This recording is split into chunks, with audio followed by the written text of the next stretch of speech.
Ahora quiero darle la más cordial bienvenida al diputado de la Asamblea Nacional, presidente del Movimiento Liberal Constitucionalista Independiente, el doctor Wilfredo Navarro. Doctor, bienvenido, buenas noches. Buenas noches, me dio hambre ese arroz con mejillones. A los que lo hagan, que nos inviten. ¿Ah? Práctico y rápido. Sí, rapidísimo y muy bueno. Bueno, lo invitamos porque queríamos conversar de varios temas. Quería empezar por lo de Israel. Hoy Estados Unidos descubre la huelada, dice, qué barbaridad. Hay hambre, dice, en la franja de Gaza, y qué barbaridad estos israelíes que están matando a la gente. Israel dice, estamos en la mesa buscando un acuerdo, una tregua con Hamas, estamos hablando con Estados Unidos y con Qatar, pero no deja de bombardear a la gente. Y está bombardeando, hoy bombardeó otra vez un hospital y mató casi como 10, 15 niños. Y por otro lado, el alemán, el primer ministro alemán, Olaf Scholz, sí, se fue a reunir a Israel con el carnicero Netanyahu y a decirle que lo seguirán apoyando y que seguirán dando su respaldo a la justicia del quehacer de Israel. Entonces, aquí hay una doble moral. Lo que es cierto es que el mundo está repudiando la carnicería y el genocidio que se está haciendo en Palestina. Ya hay más de casi 33.000 muertos, de los cuales 15.000 puede que sean niños y gran cantidad son mujeres. Entonces, lo que se está cometiendo en Israel es un infanticidio, porque se están asesinando a los niños, y hay toda una intención matando a los niños. Creen que van a frenar y a eliminar al pueblo palestino.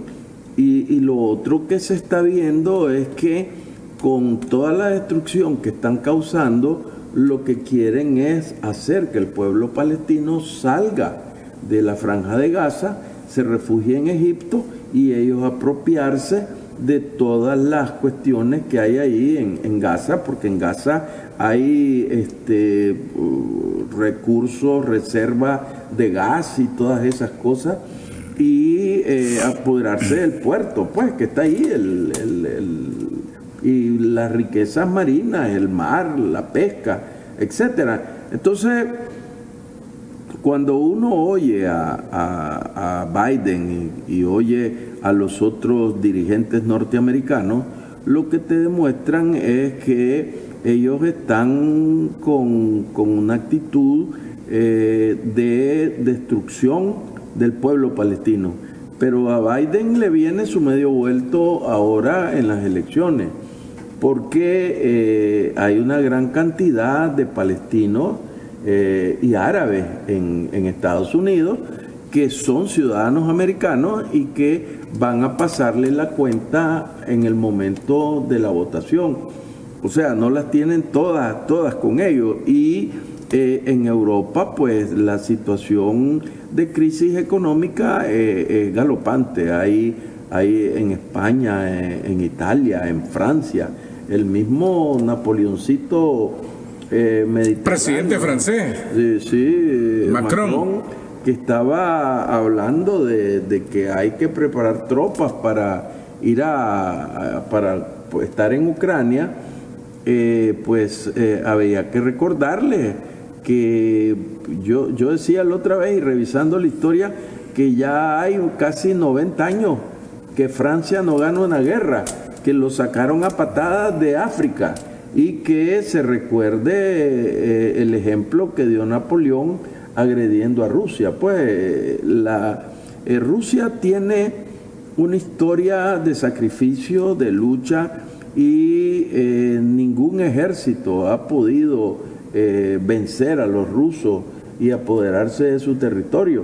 Lo tenés con Hitler, con sus tropas que se empantanaron en Stalingrado, y Napoleón su derrota. Le pasó lo mismo, sí, prácticamente con diferencias pues de siglos.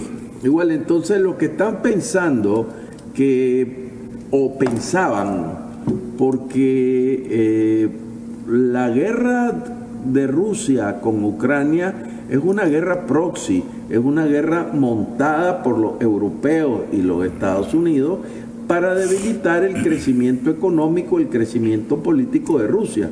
Pero Rusia se ha levantado y ha demostrado que aún a pesar de la guerra, es el país que más sanciones tiene, más de 10.000 sanciones, y aún así tiene un crecimiento económico superior a los países de Europa, y en el caso de Alemania, por ejemplo, ya ha descendido en los aspectos económicos y está quedando retrasado mientras Rusia avanza, y lo más importante son las relaciones políticas, económicas que ha ampliado Rusia a pesar de la guerra con Latinoamérica, con África, y vos te estás dando cuenta que los países africanos están aislándose o separándose de su vinculación con los europeos, principalmente con Francia, y están estableciendo vínculos profundos de relación económica, política, social y militar con Rusia. Y ya hay un planteamiento, porque la realidad es que si en cuanto planten un soldado europeo en Ucrania, Rusia no se va a quedar así y va a venir una reacción y una respuesta. A mí me da miedo que con esto que están entregando armas de mayor alcance para Ucrania, Rusia sienta que se le está agrediendo y considere blancos los lugares donde se fabrican esas armas europeas. Y entonces ahí se va a armar el inicio, por lo menos, de una tercera guerra mundial. Pero eso, la declaración de los franceses de decir que van a mandar tropas a Ucrania, cuando el año pasado decían no nos vamos a meter, ¿no es un acto desesperado, un reconocimiento tácito de que Ucrania ya perdió? No, si es que Europa está clara, el mismo primer ministro de Alemania, que es la locomotora de Europa económica, lo ha dicho claramente que Ucrania no tiene mucho que hacer y que aún a pesar de todo el respaldo que se le pudiera dar más a Ucrania, ya la guerra está perdida. Y Zelensky no es más que está caminando hacia el patíbulo. Y los europeos están claros de eso. Pero quien está presionando a los europeos en cuanto a continuar en el apoyo a la guerra son los Estados Unidos, porque son los que han hecho el negocio de su vida. Debilitaron a Europa económicamente y ellos han tenido avances económicos en cuanto a que su maquinaria de guerra está funcionando y les ha permitido de una u otra forma tratar de debilitar a Rusia, lo cual no lo han logrado. Y lo que se está formando aquí ya son bloques, y eso es lo peligroso. El bloque formado por Europa y Estados Unidos y el bloque formado por China, Rusia y Irán, Corea del Norte, tener en cierta forma la India y los países que son del BRIC, que de una u otra forma están vinculados más a Rusia. Entonces, está si fuera un estratega, vos estás viendo cómo está todo el mundo rayando su cuadro. Y hay un cinismo en Europa y en Estados Unidos.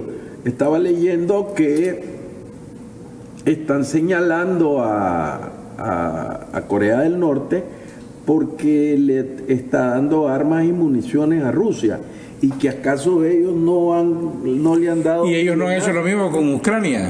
Con Ucrania, y hasta el propio candidato a la presidencia de Estados Unidos dice que el presidente Zelensky es un gran comerciante. Dice que cada Eso vez dijo que va, Donald Trump, que cada vez que va a Estados Unidos se lleva 50.000 millones, 40.000 millones, dice, y yo no los pude conseguir cuando fui presidente. Entonces, es decir, hay un resentimiento, una presión en Estados Unidos para frenar la guerra. Y si Trump llega, ya lo dijo claramente, no hay ni un 5 más para la guerra. Y eso pues tiene muy tensionada la cuestión política y social en los Estados Unidos. Eso probablemente va a tener sus consecuencias en las elecciones, porque esas medio posiciones de Estados Unidos, que hoy sí que y no con Israel, tiene mucho que ver con lo que está pasando en las elecciones. Presentaron el fin de semana una encuesta en donde los norteamericanos dicen: no queremos más desgaste económico interno para financiar otra guerra, queremos recomposición de la economía, y eso es decirle al presidente Biden: te equivocaste. No, y las encuestas, una de las encuestas le da en estos momentos un 6% arriba a Donald Trump. Entonces eso tiene que hacer pensar mucho a los demócratas que caminan con banderas pacifistas, pero si vos analizás la historia de Estados Unidos, es con presidentes demócratas que se han hecho las principales guerras donde ha estado Estados Unidos. Definitivamente. Ahora hablemos de otro tema también importante. El fin de semana que se realizaron viernes, sábado y domingo las elecciones presidenciales en Rusia, el presidente Vladimir Putin ganó abrumadoramente. ¿Qué significa esto para los esfuerzos de un mundo multipolar, los que quieren la paz, los que están luchando por la autodeterminación de los pueblos? Bueno, mira, primero es una bofetada a los gringos y a Europa, porque el nivel de la votación nunca se había visto, pues un 87.9% de votos favorables a Putin y una participación del 77%. Que en ninguna elección se mira. En Estados Unidos apenas votan el 30%, y en Rusia votaron el 78%. Y se puede decir fácil cuando es un país pequeño, pero estamos hablando de un país como Rusia, que tiene 145, 150 millones de habitantes, que es el país más grande del mundo, tiene millones de kilómetros cuadrados y está diseminado con una diferencia de clima, de usos horarios y cosas que te hacen muy difícil una votación.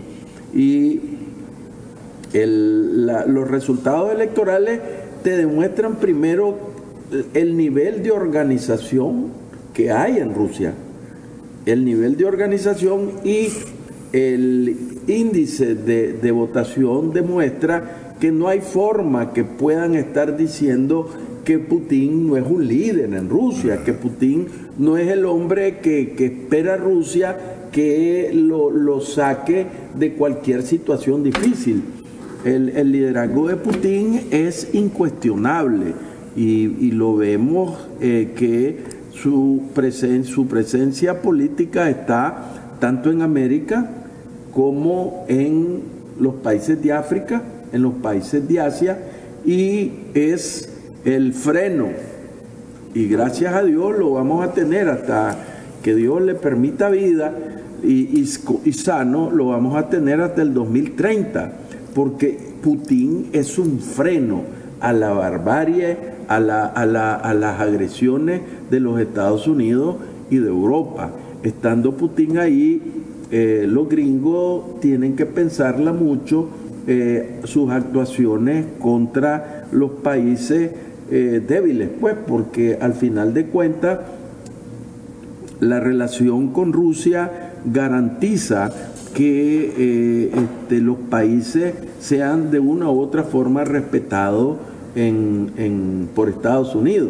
Y aquí tenés, como te decía yo, Rusia, China, Corea del Norte, Irán, tenés Bielorrusia, en cierta forma la India, los países africanos. Más o menos Turquía, que no está a favor de los norteamericanos y tiene amistad con Rusia. Sí, es que hay el problema de Rusia, de Turquía, es que ha tenido sus problemas serios con Rusia, por problemas de territorio, por problemas de economía, etcétera, pero que al final yo entiendo que Turquía se inclinaría más por el bloque multipolar, porque el desgaste de las falsas democracias de Europa está quedando demostrado a través de su accionar en el mundo. Ellos te hablan de democracia, pero te encontrás ahí los grandes escándalos políticos de corrupción. ¿Te acordás cuando debatíamos aquí sobre la corrupción en el Parlamento Europeo?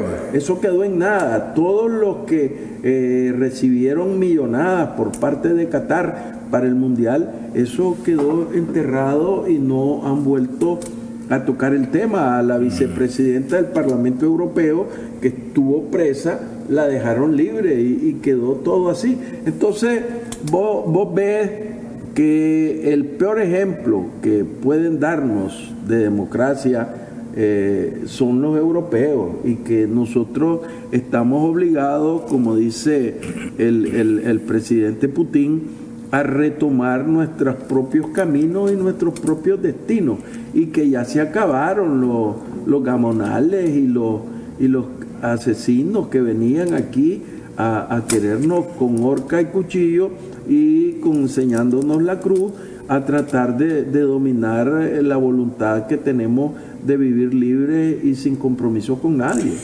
Me acuerdo que en los años 90, cuando la caída del muro de Berlín, en el año 89, recuerda usted, el presidente norteamericano George Bush, padre, un mensaje en el Congreso dice: ganamos la Guerra Fría, se acabó para siempre Rusia. Hoy Rusia está totalmente fortalecida.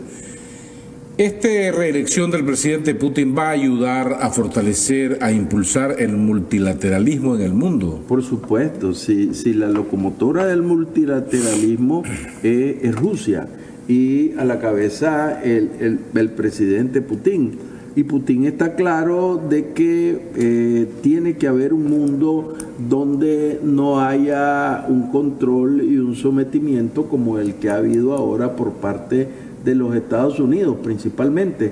Y los corifeos de Estados Unidos, que son Inglaterra, Alemania ha querido mantener distancia, pero lo están apretando los norteamericanos. Pero si vos ves, oí o leí a Ursula von der Leyen diciendo que Europa tiene que generar su propia riqueza y dinamizar su economía, y que tienen que producir sus propias armas, no estárselas comprando a los gringos. Entonces ahí viene el problema, porque hay una competencia económica, y eso pues va a afectar las relaciones con los norteamericanos, que poco a poco se están quedando solo en el contexto internacional, solo países como que tienen una dependencia total de los Estados Unidos,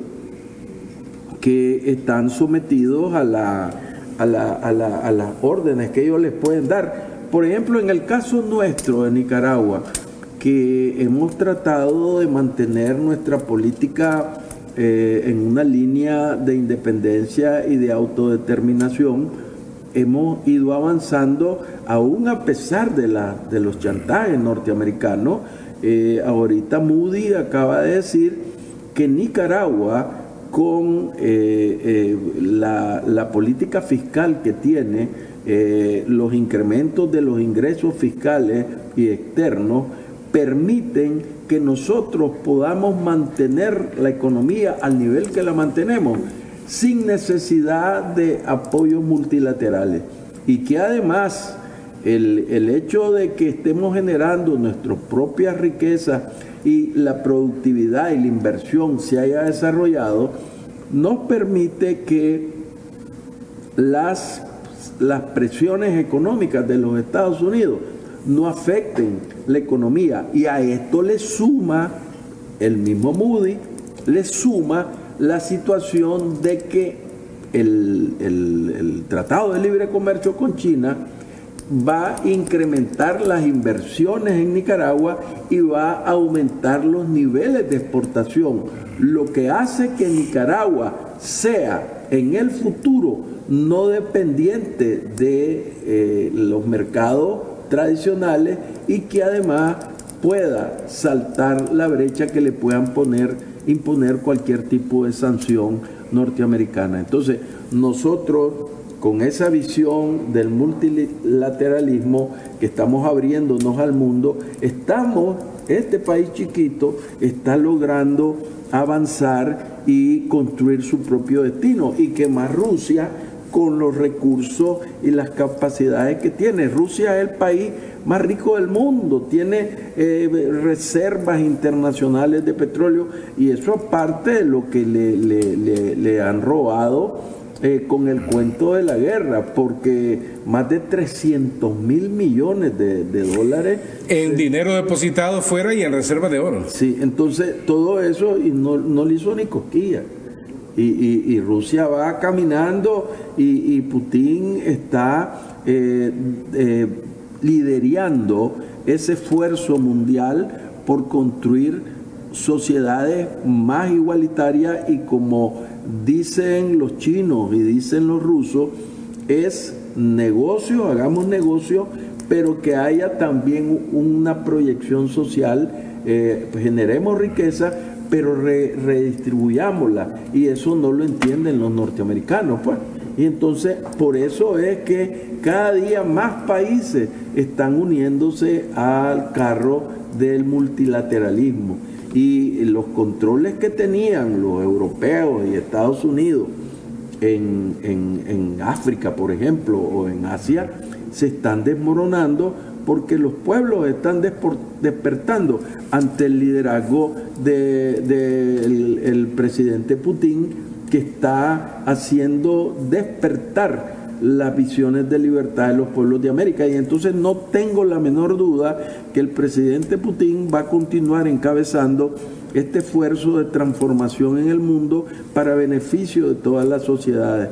Y ojalá no haya una locura o los norteamericanos o los europeos le den cohetes de más largo alcance a los ucranianos, que vayan a causar un daño en ciudades rusas, lo que va a provocar una reacción rusa que aplastaría totalmente a los ucranianos, y además podría provocar una guerra que se extendería como reguero de pólvora por todo el mundo. Yo creo que los países occidentales lo saben, pero están provocando, creo que están desesperados.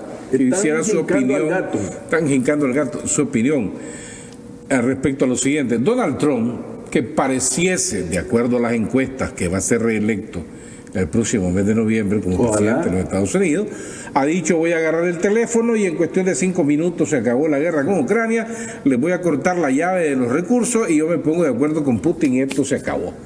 Ahora, los de la OTAN, si no pagan sus cuotas, que los apoyen internamente, yo no voy a seguir defendiendo a nadie, y que los europeos vean cómo hacen. Yo me voy a dedicar a mi país. Pero también vienen elecciones en Francia, tiene que haber elecciones en Alemania y en otras naciones, en donde las sociedades están cansadas, agotadas de la guerra, del costo de la vida. Todo eso también de la corrupción puede cambiar el panorama. Claro, mira, se está jugando muchos destinos de países europeos. Por ejemplo, en España las cosas no están muy bien. En España el presidente se ha metido a problemas precisamente porque creen que ellos pueden liderar el apoyo a Ucrania. Pedro Sánchez. Pedro Sánchez. Y Pedro Sánchez está en el mando por una alianza ahí toda aguadita que tiene. En cualquier momento se acaba Pedro Sánchez. Igual Macron ha cometido muchos errores y en Francia que no ha caído muy bien las posiciones de Macron en cuanto a enviar tropas a Ucrania. Estaba viendo ahí un famoso comediante francés que apareció con una crítica feroz a Macron, diciéndole que bueno, que fuera él a la guerra, pues, pero la juventud de Francia no va a ir a morir en una guerra que no tiene sentido y que además está perdida. Y esa es la realidad. La guerra de Ucrania, son dos cosas son determinantes ahí. Que Rusia no ha soltado todos los fierros. Ya quisieran algunos que la potencia y la capacidad de fuego y de ataque de Rusia fuera similar a la que tuvo, por ejemplo, en Vietnam los Estados Unidos, que en Vietnam fue tierra arrasada, poblaciones enteras y destrucción total. Aquí es una guerra que Rusia la está llevando graduada. Me estaban diciendo ahí que lo que pasa es que Rusia está entrenando su ejército para un partido de grandes ligas, porque está rotando a sus tropas, está rotando. Entonces, la experiencia militar que están teniendo el ejército ruso no lo tienen, por ejemplo, los europeos. Acabo de ver un video que desdice totalmente de la cadena militar. Apenas entró, creo que Finlandia o Suecia. Va a entrar a la OTAN. No, ya están. Entonces, hay un desfile militar de soldados suecos y finlandeses, todos con la bandera de los gays y bailando como mujeres y todo, puchica de ellos. Aquí Putin se la va a llevar de calle, porque todo lo que saben es bailar, no disparar un arma. En 2 minutos que nos quedan, en este contexto, en este panorama, ese horizonte, ¿qué nos corresponde hacer a los nicaragüenses? Bueno, en primer lugar, entender que estamos por el camino correcto, que vamos caminando en lo político, en lo económico, en lo social, en el desarrollo del país, fortaleciendo nuestras relaciones con los países que nos apoyan, como son China, Rusia, Irán, las relaciones con Corea, con la India, por ejemplo. Estamos profundizando relaciones con Corea y tener la visión clara de hacia dónde vamos, que la solución de los problemas del mundo están en el multilateralismo, que no podemos estar sojuzgados o sometidos a los dictados de un imperio, de una potencia, y que hay que seguir trabajando día a día por construir esa democracia que se quiere, beneficiando a las grandes mayorías, porque en nuestro país el esfuerzo que ha hecho el gobierno de Daniel y Rosario va encaminada no al beneficio de un grupo como en el pasado, el enriquecimiento de unos pocos, sino distribuir en la medida que se va generando más riqueza, irla distribuyendo entre los más desposeídos. Y por eso ves vos el desarrollo de cada día más viviendas, cada día más hospitales, cada día más escuelas, el apoyo que se le está dando a la producción, al pequeño productor, a las cooperativas. Todo eso está generando esta dinámica económica que nos tiene en el lugar que estamos y que nos va a permitir, dentro del contexto internacional, estar junto a las grandes potencias trabajando por la mejoría del mundo y por lograr la paz universal. Doctor Wilfredo Navarro, gracias por habernos acompañado, siempre enriquecedor sus comentarios. Que antes de irnos rápidamente quiero saludar